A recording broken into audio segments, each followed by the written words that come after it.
So Peter, Shamrock Rovers legend as such. Would you take that title? No. No. No, a little bit embarrassed about that. But Yeah. no, I had a great time at Rovers, and I see myself as a Shamrock Rovers player, not a legend. That's for someone else to say, not me.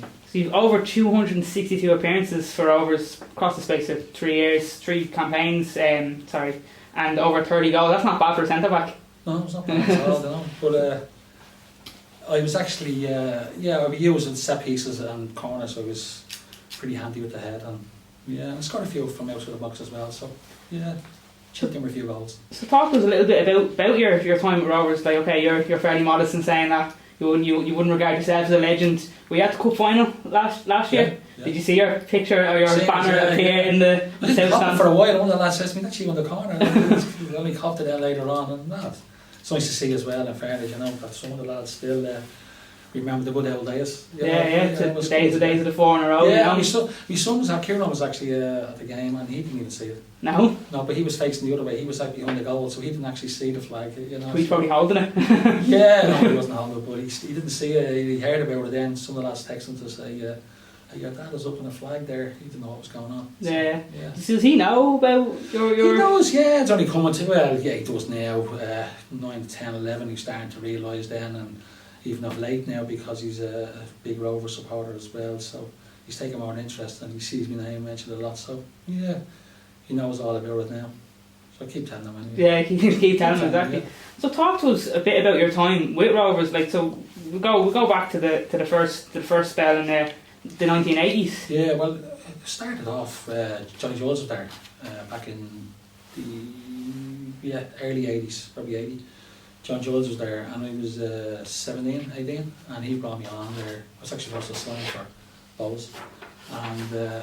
Billy Young actually. Oh, did you? Billy Young had me down, and then John Jules had me across in Milltown. I would talk to John Jules, but John Jules would have been a legend back in the day, and would have been the top player. Billy lost out on the fact that Julesy was who he was, and that was it, So I signed for Rovers then. At the start, it was fantastic. He put a lot of faith in me. He played me from first season. He put me in at right full. Wasn't a great position for me. I didn't like playing right full. But he stuck with me, put me in and out, and that's how it started. So at 18 I was playing first team football, which I enjoyed as well. And that went on all the way through to 1988 really, and you got like 126 appearances in that season alone and 17 goals. Yeah. Like for the spell of 7 or 8 years, like how do you think that went for you? Just coming in with John Giles, you nearly signed for Bowes, like what happened there? How come you didn't? Well, you're probably glad you didn't now. Well, yeah, but to be fair, the Shamrock Rovers was probably my football life, to be fair, and I can only look back and look at what I've done, and I'm really happy the way it panned out for me. To be fair, Rovers has been, again, I'd say, it's my football life, so yeah, it was a fantastic time at Shamrock Rovers. So, because like in the space of from 1984 to 1987, you won a record 4 league championships in a row. Like Rovers to this day now, I'm a mad Rovers fan myself. Like going to these games, they're still singing about the 4 in a row team, the players.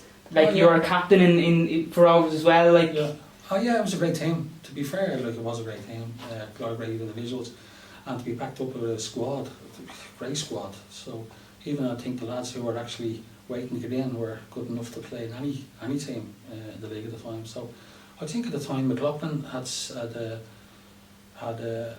surrounded himself with a lot of good players at the time, and they all played for Jim as well. So yeah, it was a great time and a lot of good memories from that as well. And to throw extra into that now, three FAI Cups in a row from 1985 to 1987, and another record which was only bettered by again another Shamrock Rovers team in the 1960s. Yeah, well done to them as well. Congratulations to them. Yeah, it was great. As I say, it was great. We were playing fantastic. We were playing great football to watch. It was brilliant. And the only sorry part of it is there wasn't too much coverage on TV at the time. There was a good bit, but as today goes, it wouldn't have been shown as much then. And like, do you reckon then, like what talks about though, like this period of time playing in Milltown, the beloved Milltown that everyone remembers now. Well, it's houses now, unfortunately, but it was a fantastic ground, and my dad had his 21st there, so that's one thing. But like, talk to us about that period in Milltown, like the crowds that were coming in? Were you getting capacity crowds? No, we were actually, it all depends, it had its ups and downs. We were getting big crowds. We were getting 6 probably plus. Big games, obviously. We'd play, I think we were actually winning too many games. We probably spoiled them a little bit as well. A lot of them stayed away saying that we were going to be winning, they come near the end of the league and whatever. But we play a lot of, we played European nights there and they were fantastic. We played cross-channel teams as well. United came over a couple of times. We beat them twice over there. We beat them twice in Milltown. And we played Irish, we beat them, and Liverpool only drew us. So we had a good time in Milltown with big crowds there and special nights as well, When you said talk about that, like having the teams from across the channel come over and holding them to wins and draws and stuff, like that's something any Rovers and League of Ireland can probably bite your hand off for now. Yeah. Like, does that kind of show the stature of the club, the stature of the team that was there at the time? Yeah, to be fair, there was. In a nutshell, it was great. It was a great team, and I think that we weren't actually kicking teams when they came over. We were playing football against them, and I think that's what he liked as well. We weren't actually being physical. We wanted to play against them, and I think it was actually Ron Atkinson was the manager of United the 2 times we played him, and Ron had said that he'd come back and play, and he'll show the other supporters what Man United are all about. So that added to us wanting to beat on the second time round. Is that lost when you look at football today and European games today, and we think of, Dundalk are going to be playing Arsenal at the Aviva Stadium quite shortly in the Europa League, but still these days people write off the Irish team as, just there to make up the numbers. What do you think has changed from that time to where you were competing against these top sides, and you were a top side, to now? I don't know whether they write them off. I think Dundalk are a quality side. In fairness, against Arsenal they were well beaten, to be fair to them, but I think they put up a good stand in Europe. Probably a bit unlucky. They were unlucky. Well, they weren't unlucky against Arsenal. Arsenal beat them well. But I don't think we're the kicking boys now either, Like back in the day when I was playing, we were a tough team to be thrown against in Europe. Like a lot of clubs, a lot of teams across Europe would see us as the whipping boys as well. So we had to go in and stand shoulder to shoulder with all the good clubs we played against. Because as well, when you think of those kind of top teams, like when you get a top team in this country, it really tends to be for those pre-season friendly games. I think that an awful lot of people have actually grown to hate because of what it kind of represents for Irish football, that they see this as, we'll go over to Ireland and we'll whip balls, we'll whip hats, we'll whip whoever we stand in front of a week before they might start the season. Yeah, a lot of people can be very cynical at that, but like the players, me as a player, I'd always like to play against the English team anyway. You always want to measure that. Yeah, there's a bit of you probably want to come over here and treat us with a little bit of disrespect, but I think times are changing as well, to be fair to the teams that are coming up now. Like Rovers, for me now at the moment, are in great shakes. So anything come over here will take on Rovers the way we are now, the way Rovers are now, would be mistaken. AC Milan, that Milan, and to be fair to the lads, they put a great show up against them, and well done to them. Like there's some marquee players there that do fantastic. Yeah, like Jack Byrne was the star of the show that day. How can you comparing Jack Byrne, the player that he probably is the standout starter player that we have in the league right now. How can you compare him to the lads that are around when you were playing? What players compare? Well, to be fair, it's very hard for me to compare. I see him now. It's a different game now. It's a different. The midfielders are asked to do different things now. Like back in the day, midfielders were more energetic. I thought they were tackling, they had more responsibilities. Looking at Jack is pretty good going forward. He's great with the ball defensively. Does he give Rovers much? Not quite sure, But he's a fabulous player. I love watching him play. I think he's a pleasure to watch. And long may he continue while he plays with Rovers. And Jack was probably the turning point. I wouldn't say, because Stephen Barry's done a lot of work, a lot of good hard work with that squad. He talked about his project, but Jack's brought that excitement, that creative style of play to that Rovers team that probably helped them with the cup last year and the league this year, and potentially another cup going on at the end of this year. Yeah, I think Bradley's done a great job with the club. First of all, he has to get a lot of praise too to what he's doing, you know. Like, he came under a bit of pressure there, I think about over a year and a half ago or whatever, and people were asking for his head at one stage, but in fairness to the club, they stuck with him, and they got a few players in, and Jack is probably now top of the pile in Ireland. Well, he is top of the pile in Ireland, to be fair to him. He's a marquee player with Rovers, and if Rovers hold on to him, well, they're good, you know. And again, I think Jack is good enough to go back across water, so hopefully he does. You hope he goes across. I'd love for him, for his career. I'd love to see him doing really well. I was hoping that he'd get a run out for Ireland as well. You know, I'd love to see him play in the next 2 games. I'd love to see him getting on and see what he's about then, you know, in the international stage as well, you know. For his own career, I'd love to see him doing well. In saying that, like, do you think his only chance now? A lot of people are saying it, a lot, like we had Stephen Henderson on the show a while back who said that his only chance of getting in that Ireland team, whatever about the squad, but the team, was to get out of here. No, I think times are changing. In fairness, like we have a manager now who knows the grassroots as well. There's a lot of good players here, a lot of good players, and players now are starting to go over it a bit later, a bit more of a head on them now. They know what it's about going over, because the training facilities, the training regime now here is up to standard now with across the water. So yeah, I think he'll do well. I think he'll probably go back across. Yeah, we've seen before with a couple of other lads like Sean Maguire and Richie Towell had to go abroad before they got it. Now we hope now that we'd love to see Jack talking out next week. But like it's a fear, it's a talking point, it's a worry that he will have to go over just to get a look in. But we hope. Yeah, well, to be fair, he's in it now and he's still playing with Rovers, you know. Yeah. I know there's a lot of teams looking at him still, you know, to be fair, but he is still a Shamrock Rovers player. And may long and continue too. But for Jack, he wants to go across the water. He'd want to further his career. He'd want to play for a big club in England, you know. And I'd love to see it happen for him, because he is a quality player. Stephen Bradley told me a number of weeks ago that he has made Jack what he said was a fantastic offer, quote unquote, to stay at Shamrock Rovers. Now it's unclear whether or not that's going to happen. You know, obviously that'll be decided in the coming weeks whenever the cup season ends. You know, I think this has been the longest sort of run out to a season ever in League of Ireland. Do you see, looking at this Shamrock Rovers team now at the minute, like, because I said it as well to Stephen a couple of weeks ago, and he agreed that, you know, that the major turning point for Shamrock Rovers, given that, you know, and I might stick the boot in here a little bit, that nine points were taken off Shamrock Rovers of Bowes last season, and people thought, well, that's where Shamrock Rovers lost the league, because the rest of the season they were fantastic. This season they got over that in the cup semi-final last year. This season they got over that. They won in the first game of the season, and Dalymount beat them in Tallaght Stadium. Do you see in this Rovers team now, the Rovers team that have won the league, a little glimmer, or a little sort of, I suppose, a look at what things were like for you when you were playing with that top Rovers side? Is there anything resonating from now to then? Yeah, just looking even at the team now, Stephen is actually managing now. For me, the biggest turning point, obviously Jack and a few other, but it was the goalkeeper. They were short of a goalkeeper for years, and this goalkeeper they have now has actually steadied the ship, I think. Plus, they've got 2 great centre halves there. They've actually got a few centre halves that actually can play.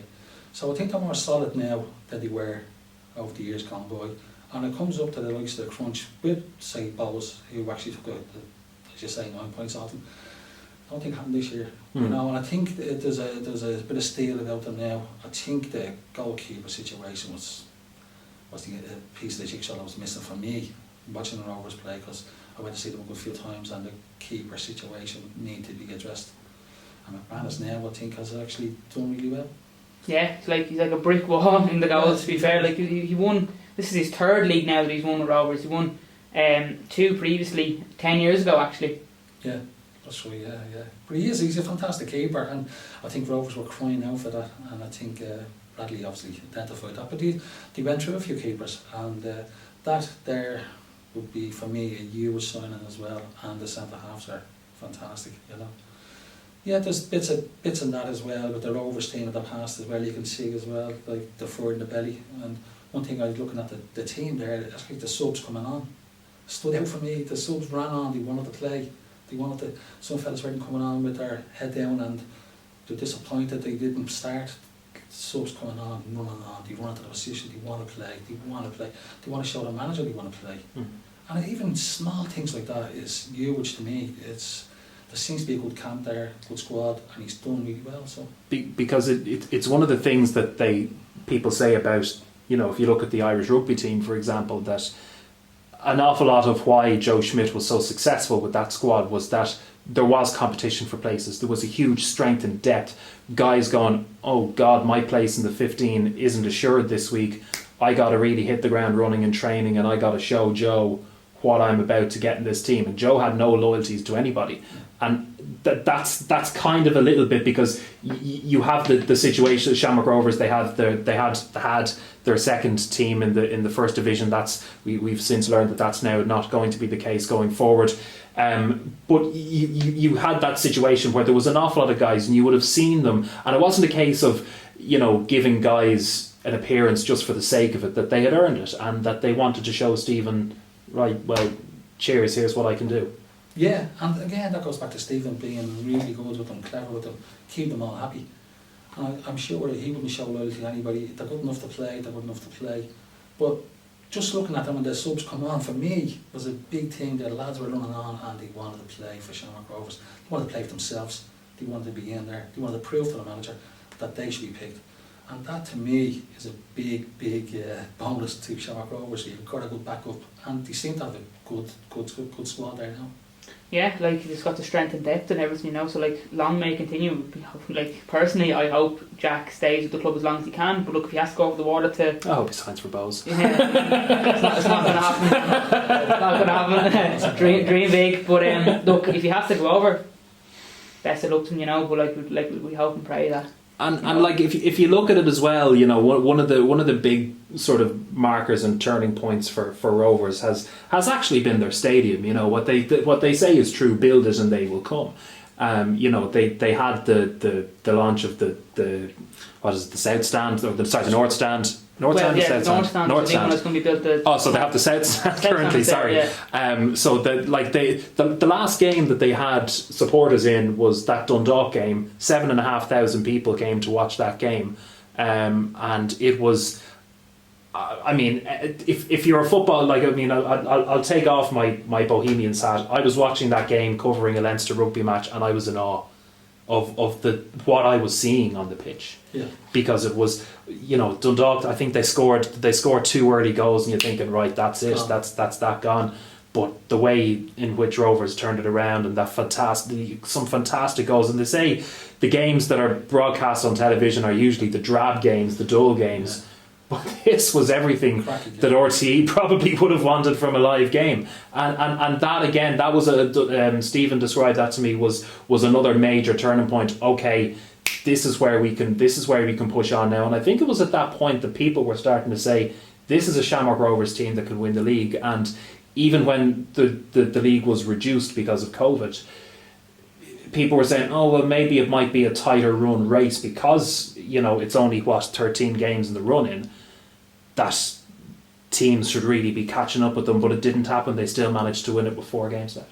Yeah, that's fantastic. Yeah, I know what you're saying. Yeah, but yeah, it's just, I think it's down to Stephen as well. Doesn't get enough praise too for what he's built around them as well.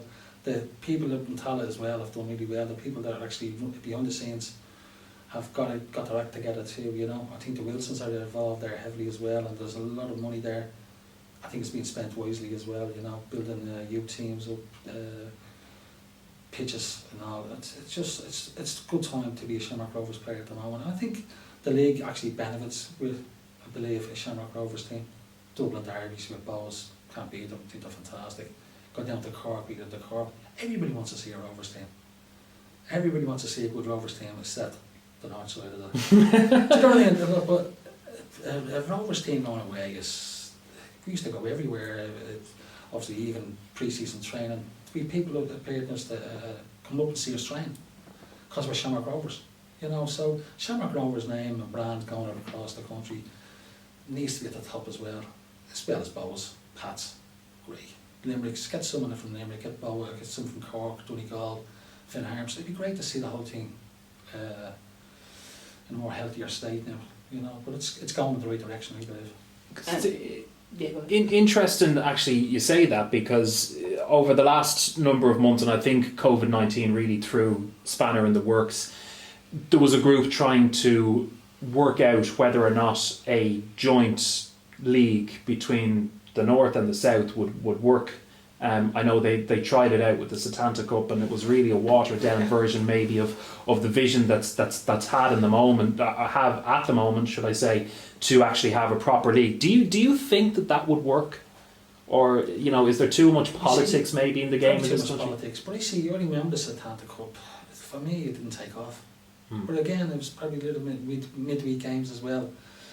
Teams coming down from the North on a Wednesday. I just don't know about it. I have to be honest, the jury's out with me on that, I think we've got a good brand here, and build on what we have first, I think, before we go anywhere, and build, I think it's there is a good style of football being played down here now as well. Clubs are getting stronger, hopefully, and there is people willing to put their hands in their pocket and help out the likes of Rovers now at the moment. Because Niall Quinn certainly had in his vision that, and I think he's been saying this for ages as well, that, he wants to see a day where an investor will come in, and invest properly in the League of Ireland and make it a kind of a juggernaut that, might attract big TV deals like you have in England at the moment, or maybe something that's on par with what they have in the Scottish Premiership, for example, that they have games occasionally shown on Sky Sports.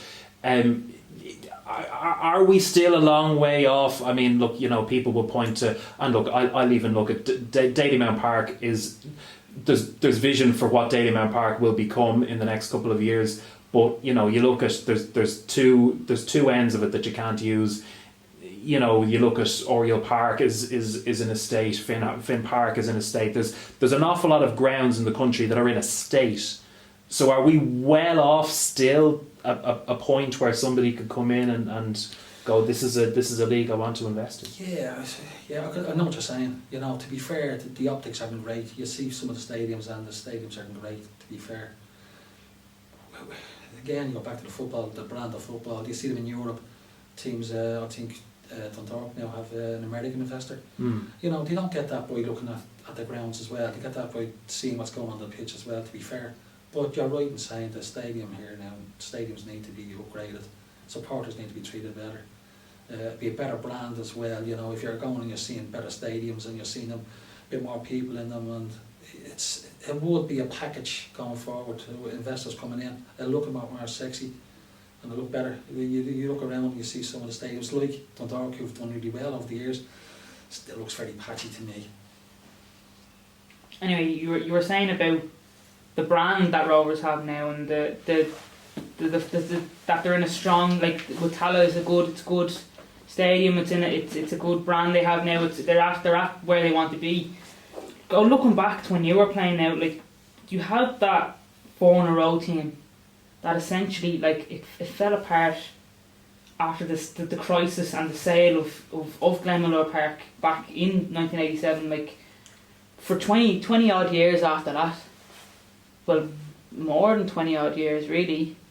The club were homeless. Yeah. Like from the inside, around the crisis there with the sale of Milltown and all that. Like from a player's point of view, how did that go down?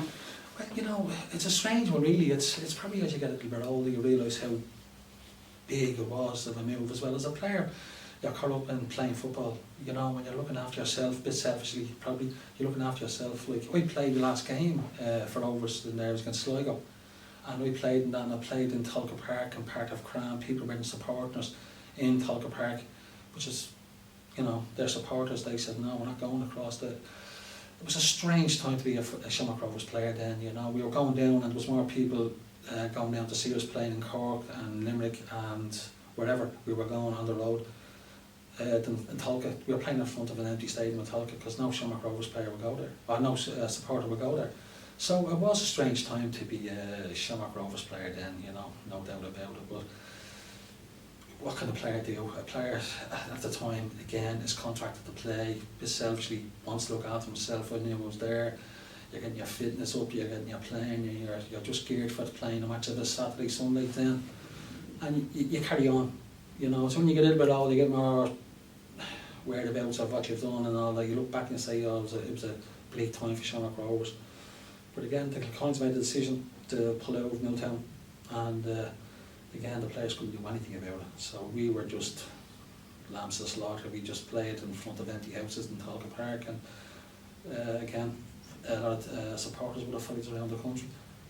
It was a strange time. Then after that, you actually left Rovers. The first time you left Rovers, like, was that you went to Australia for a short while? I went to play. Was that the sale of Nimmo Park? That was a sale, yeah. I was a bit disillusioned the way it was going as well. Yeah. And to be fair, Kingsway Olympic, who I played for in Perth, phoned me up one day out of the blue. Michael O'Connor was over there and asked me to come over. So I said I would. So Shamrock Rovers, in fairness to them, let me off, and he says there'll be no contract deals there, just go and sort yourself out and get the best of luck. So I went to play for Kingsway Olympic in Perth. They were playing in the league over there, Western State League over there. That's where he ended up in Australia. And you didn't spend too long there. It was just about half a year there. How did that go overall? Well, I was playing over there, and it was something similar to. I think the League of Ireland was a better standard. Some of the players over there didn't think so, but my thoughts on it was a stronger league here. And I was there, and I got a phone call from David Clee. He was manager of Leicester at the time, and he asked me to go and play for Leicester, and that's why I stayed only 6 months there. So I went from Australia to coming home here, and then on to Leicester, and I only stayed about 6 months in Leicester. And homesick.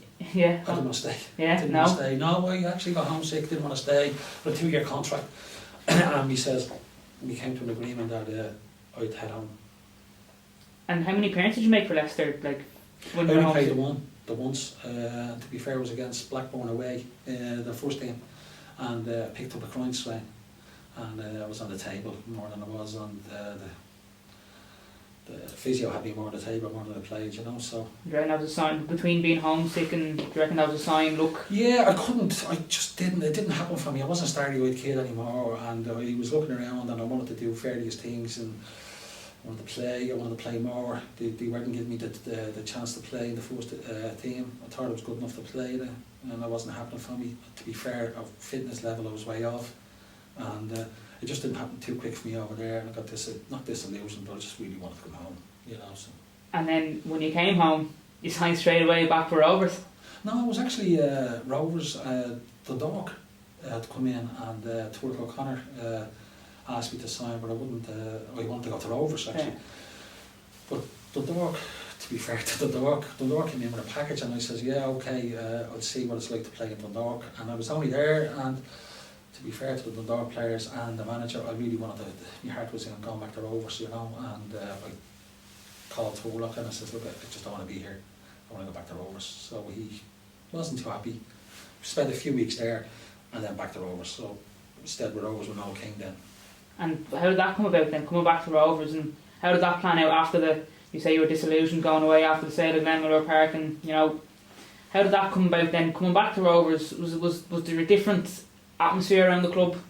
Yeah, you could actually feel that we were nomads. You could actually feel as a player we had nowhere to. I think we were playing in Harold's Cross as well, some home games at Harold's Cross. Then there was the Daily Mount, and don't mention the war. Yeah, don't mention the war. But it was Harold's Cross, yeah, and yeah, it was a strange time again. You know, coming back, it was just nomads really. We were going around, and to be fair, we'd always been told that people are saving the club as well. You just felt that little bit of desperation around the place. It wasn't a happy place at the time, you know. Was it just a desperation to rebuild what was once there? Yeah, and it was a bit of desperation, like people wanted to happen overnight, you know. And to be fair, it wasn't going to happen overnight either, unless you spend a lot of money. There was no money at the time, so we had a few players that probably weren't good enough to win any league at that stage. You made 135 appearances in that second spell with Rovers, and you captained. You actually captained Rovers to their 15th. Now we're at League 18 now this year, but that at the time was 15th league title in the RDS. You know. Yeah, it's brilliant. Like the homeless days, you know, lifting a league trophy in the rugby ground. That was in the RDS as well. Yeah, that was a great team as well. Unfortunately, we didn't go on to build on that. The team fell apart. But that was a great side as well. A very good side, as you know. But we said we'll part ways then. So he moved on, I moved on. And then after that, you didn't come back to Rovers for quite a while after that. So talk to us about the various clubs you went to in between that. Where I was going to go to Bowes at one stage. Again. And Bowes had agreed to sign me, and Crusaders came in, and Jody was Tony O'Connell. Oh yeah. Tony was there, and Tony said they're building a great team up Crusaders. So I wouldn't play for Crusaders up north. So again, down to negotiations, and we worked out a deal. So we went up to play in Crusaders of the North, and that's where I came unstuck. Then I got a bad break. My tib and fib went in my right leg, and that really finished me. So I was never the same player after that. Before you got the injury, talk to us. You played majority of you played in Australia. You played majority of your career in England. You played majority of your career in Ireland. You played a short spell, Leicester, short spell with Kingsway Olympic. Going up north, was there a different way about football between the north and the south at the time? At the time, no. I think we played a better brand of football. I think collectively up there they were fitter. That was my first impression of the whole thing. But I think we had a better football. We were better. We were smarter down here as a defender. We were smarter down here. We could actually control the games down here much better. The defence down here, there was sort of, you were on your own as a defender up there. And then after that, home farm Everton at Longtown, two different spells, a year each one. No, it was actually home farm Everton, and I think I was only there a couple of months, and I broke my leg again. Yeah, it was my foot, and but I wasn't anyway fit to be playing football. I was actually limped into games, so I didn't really play for home farm Everton, and I was really sorry to do that, because I think the Shearleys were actually involved in home farm, and they were football people. They were brilliant, and I think they went to the wall then after trying to keep home farm Everton going, and I was sorry for them as well. But me as a person, as a player, didn't perform for home farm Everton. And then between all this, in the year, I'll get up in front. In the year after, a couple of years after you left Rovers, they arranged in 1994 they arranged a testimonial for you. Yeah, brilliant. Yeah, great night. Yeah, and in fairness to the supporters, I always had a great relationship with the supporters. And to be fair, still have. And they had to come to me, and they said to me, "Hey, listen, we want to do something for you," And they knew, and they understood how the circumstances I left the club, and a lot of them would have been in the background, the directors in the club at the time, and they knew what was going on. So they said, "Hey, now hold on a minute, you're not going in the way you're going off, just we're sent off packing." I got my league medal actually delivered by courier to the house, and there was a bit of a bad taste going around, Yeah. And the director said, "Now hang on," and a few of the people that were around said, "We got to do a testimonial for you." Only right, especially with everything, in two stints, especially what you get well, to be fair, it's been football life at home, and I loved Shamrock Rovers, still do, so it was nice actually, a gesture. And then, geez, the place was sold out, and that to me was fantastic. It was a fantastic night as well. Then to see all the lovely faces and a lot of people that I knew, drank with, after socialised with after the games. We socialised with the supporters after in the Hoops Bar. We'd go to various parties with the supporters, and it was a sort of more of a homely club then, And some people say it probably was probably a little bit not professional enough, but we actually went and we did socialise with some of the supporters after the game. It was a good feeling to be around Shamrock Rovers, And do you reckon that was a building of a club, socialising with the supporters? Yeah, you see sometimes nowadays, you seen it with the cup final last year. Stephen Bradley and a couple of players brought. They did a couple of tours with the trophy to different supporter events and all, supporters clubs and all that. That's what I was saying. They should be doing that anyway. They should have everybody involved. They should have an open day with all the supporters. Sit down and have a night with the supporters. Always should be doing it. Rovers should be doing it. Pats should be doing it. Should be building up your fan base and looking after them as well. It's not all about playing either. I think there's a lot of groundwork has to be done with the locals as well. You should go around to local clubs and teaching young kids and getting everybody involved. It's bigger than that. And then talk to us briefly before we finish up on your your opinion on the current Rovers team again. Just finish up on your international career. Talk to us about your brief international career. Oh, well, again, it was actually I only got the one game. Now, to be fair, I played a few games for the Irish Olympic team as well. They were all League of Ireland players. So that again was a really proud moment for me as well. You know, we played, I think I played about 8 times for the Olympics, the Olympic side. And we played in Milltown and Dalymount Park, scored against France in Milltown, or in Dalymount Park. So they were happy days as well. I wouldn't let that go either. You know, they were saying that we represented Ireland in the Olympics as well, you know, qualifying rounds.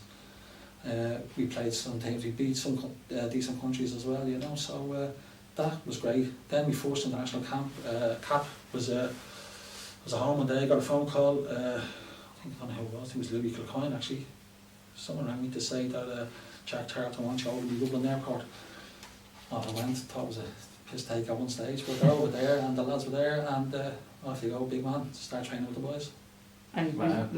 we talk about like the late Jack Charlton. Like, what was that like to play under? It was phenomenal. Like, it was phenomenal. Like, you know, you represent your country first and foremost, you know, and then you see you're rubbing shoulders with all the players that you're probably looking at every Saturday on TV, match of the day. You're looking at all the lads there. They were a close knit gang, you know. So they welcomed me in, and Jerry Daly. I'm reading with Jerry Daly. I think he was playing with Coventry at the time. But he was there, he was another cameraman as well, so I roomed with him, and it was a great experience. And then Jack said to me, get warmed up, you're coming on. You know, there was talk about me playing at the start. Barry Murphy, who played for Bowes at the time, Barry, great player. I was talking to him last week. Barry, great player, he played. And there was talk of me going in first, but Barry got the nod, Barry went in, and then Jack said to me, get warmed up, you're going on, big fella. And off I went. So I've had a few minutes playing for the Irish international for the first cap. So yeah, it was an honour to play for your country. I think every young lad that aspires to be, when you're starting your career, aspires to play for your country. And I got there. So yeah, it was a proud moment for me and my family. Is that something you cherish? Like, we see your cap there sitting beside you, and like, especially like with the whole, like, we look back now on that team, the teams that Jack Charlton managed, like, they were the building of Irish football, really. Like, is that something you cherish? Like, yeah, first and foremost, and again, as a personal thing, you be a bit selfish as a player, you want to be playing for Ireland, but I know one of the illusions, I had about 4 or 5 players in front of me that I was never going to get anywhere near it. Like McGrath, who would have got there in front, Dave O'Leary, Captain Fantastic, McCarthy, like they were Kevin Moran. So it was never going to be a chance that I was going to break that, you know. And they were playing in England at the time for big clubs. League of Ireland players weren't going to break into that, you know. But at the same time, I got my chance, I played, and no one will take that away from me. And it's been a proud moment for me again, and for my family too. And how many times would you have, like, okay, you know, we see Ireland training camps these days, and they take, you know, like, you might have them in camp for a week, and you know they're staying in hotels. What was training with Ireland like back in those days? Was it the same? Were you spending days on end? Yeah, we were spending the Dublin airport then, and then we'd go and train, go out for a walk, talk rubbish, just walk around, and Jack would be walking in front of us, so we'd all go for the walk, train, go back. And what was Jack like in those training sessions? Because you know we hear. You know, players like Ray Houghton, you know, say that he was hard on players. Was he particularly hard? Yeah, you see, again, I was only a couple of days there with him. I found him, it was a breath of fresh air for me. He was a working man, you know, so he said it the way it was. He didn't mess around. He didn't know players' names. And I always found that funny, like, he didn't, I think he's calling a few lads the wrong names. And all the lads found it funny too, you know. And these were stars, supposedly stars at the time, you know, and he's getting all the names mixed up. It was... I enjoyed it. I just enjoyed the whole ambience of being around the players, and then going off down to Lansdowne Road as it was then, and going on the bus and getting your jersey, and it was fantastic. It was a great experience, you know. I really enjoyed it. And as we say, you have it there. You'll have that for the rest of your life, as the memento of playing. Like, I mean, is that cap worth more than any picture that might exist? Yeah, the cap is there, and it reminds me every so often when I do take it out of the wardrobe that I played. Yeah, it's a special thing to have, and it's more now for the family now and the kids. They're coming up there. I don't even think they've seen it. Probably seen it once or twice, you know. So it's more for them when they get older. But yeah, it's a special thing to have, you know. I meant of that day, you know. But looking back, like again, I'd say the Olympic games we played, and collectively as home-based players, we were up there as well. And that's an interesting thought.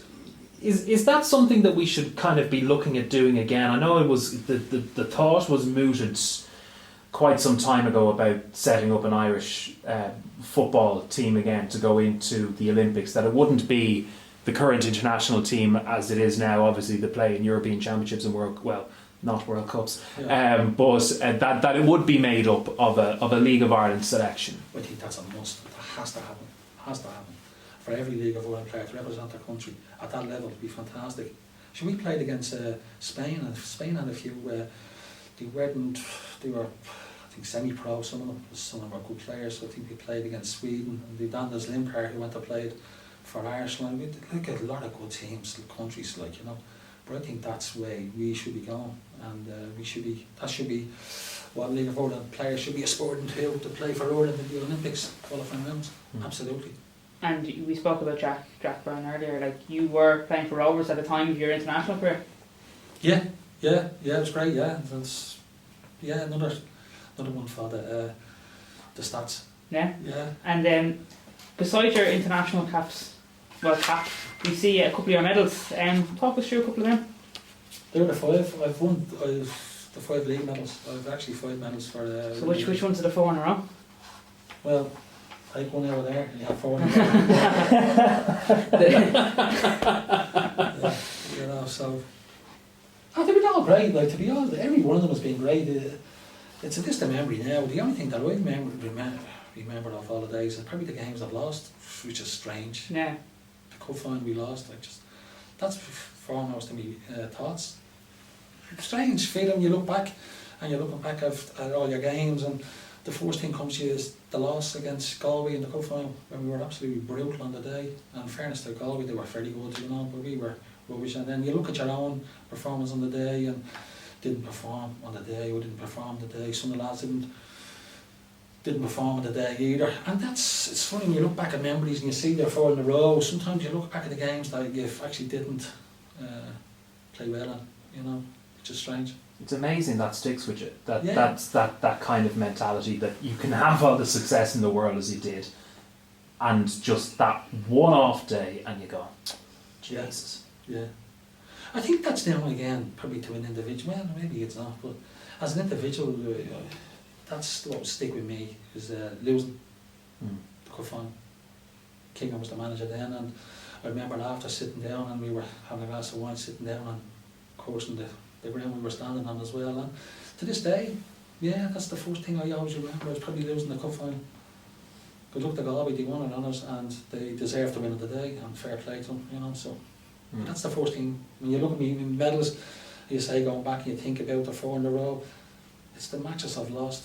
Maybe that's spring to mind first before I actually look into the games that we actually won. It's strange, and we played against some great teams, and Celtic at home, the European Cup, you know, going to Parkhead. I'm a big Celtic man, and going there, it's fantastic, you know. So a lot of good memories, you know, from Shamrock Rovers at the time as well, you know. And if you look at where, you know, things are now with Rovers, they've got, and this is me taking off my Bulls hat again, and I know I'll probably be lynched by my own supporters, but you know, you look at the structures there at the moment, and okay, it's across the board now at the League of Ireland. You've got all of these underage National League sides. With Shamrock Rovers, it's probably the better of them. They have there's an awful lot more success there. Where do you see that going, I suppose, into the future? Do you see that as, you know, I suppose, potential for domination?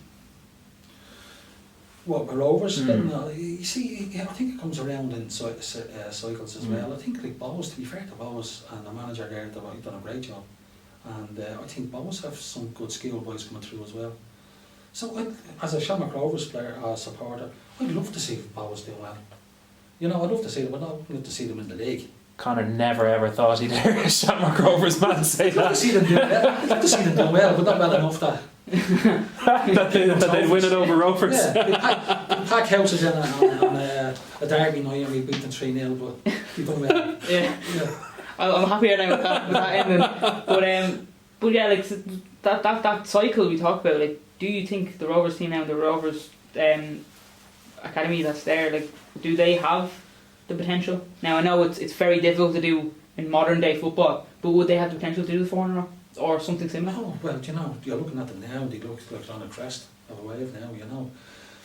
Will they be stopped? I don't know. To be fair, Let's hope not. Well, I hope not. I hope not either. I hope they go on and win for a long time.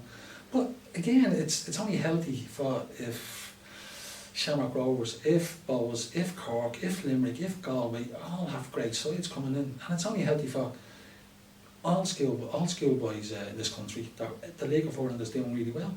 So I think it's great to see Shamrock Rovers being riding the crest. For me as a Shamrock Rovers supporter now, to see Rovers at the top, may well continue, but I'd also like to think that all the other clubs will get their youth system together and build better clubs here. And after winning 5 Premier Division titles, 3 FAI Cups, 1 Leinster Senior Cup, 2 President's Cup, and a Player of the partridge Year in a Cup, pear tree. and a Player of the Year award with Shamrock Rovers, how's your relationship now with the club? Oh, it's great. Yeah, I've still taught. Actually, one of the lads called into me there. When was that? Last week, chatting away about how good Rovers are doing. So I've still a lot of friends. Big Tech was a good friend of mine as well. Your wrestling? Probably go to him, yeah. And like I've still a great rapport with a lot of Shamrock Rovers supporters and people at the club. Anyway, thanks Peter for your time. Shamrock Rovers League of Ireland legend. Cheers. Thanks very much. Thank you. It was a pleasure. My pleasure. Cheers. Up the house.